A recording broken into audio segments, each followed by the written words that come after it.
Hi friends, అందరు ఎలా ఉన్నారు? బాగున్నారా? Welcome to my Milky world's YouTube channel.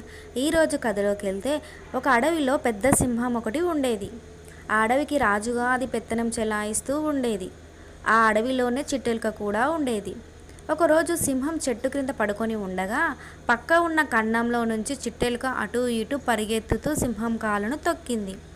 అంతే, సింహానికి పట్టరాని కోపం వచ్చి పంజా విదిలించింది. తన కాలు కింద చిట్టెలుకను అదిపిపెట్టింది. బాగా భయపడిపోయిన చిట్టెలుక గజగజా వణుకుతూ, మృగరాజా, నన్ను ప్రాణాలతో విడిచిపెట్టు, ఎప్పుడో ఒకప్పుడు తమరికి ఉపకారం చేసి పెడతానని దీనంగా వేడుకుంది. చిట్టెలుక మాటలకు సింహం పెద్దగా విరగబడి నవ్వుతూ, ఏమన్నావు? నువ్వు నాకు సాయం చేస్తావా? నా కాలివేలు గోరంతా కూడా లేవు, పిసరంత ప్రాణం కలిగిన నువ్వు నాకు ఉపకారం చేస్తావా? ఎంత విచిత్రం అని నవ్వుతూ, సర్లే బ్రతికిపో అంటూ చిట్టెలుకను వదిలిపెట్టింది. కాలం అలా గడవసాగింది. ఒకరోజు అనుకోకుండా సింహం ఒక వేటగాడి వలలో చిక్కుకపోయి గింజుకుంటూ కనిపించింది చిట్టెలుకకి.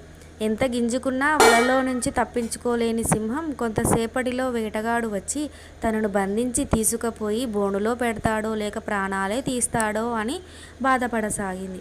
ఇదంతా చూసిన చిట్టెలుక సింహం హీనస్థితిని చూసి జాలిపడింది. సింహాన్ని ఎలాగైనా సరే కాపాడాలనుకొని నిశ్చయించుకున్న చిట్టెలుక గబగబా వల తాళ్ళన్నిటినీ కొరకసాగింది. మొత్తం వల తాళ్ళన్నిటినీ చిట్టెలుక కొరికేయడంతో సింహం వల నుండి బయటపడింది. చిట్టెలుక ముఖం చూసేందుకు కూడా సిగ్గుపడిన సింహం ఇలా అంది, ఒకరోజు నేను కాలిగోటుతో సమానమని కించపరిచేలా మాట్లాడాను, నన్ను క్షమించు అని అంది. అవన్నీ ఇప్పుడెందుకు మహారాజా, మీరు చేసిన సహాయానికి ఈరోజు మిమ్మల్ని కాపాడాను అంతే అని సర్ది చెప్పింది చిట్టెలుక. ఈ రోజు నుండి సింహం చిట్టెలుక ఎంతో సఖ్యంగా జీవితం సాగించాయి. ఈ స్టోరీ కనుక మీకు నచ్చినట్లయితే like, share, subscribe friends. Bye bye.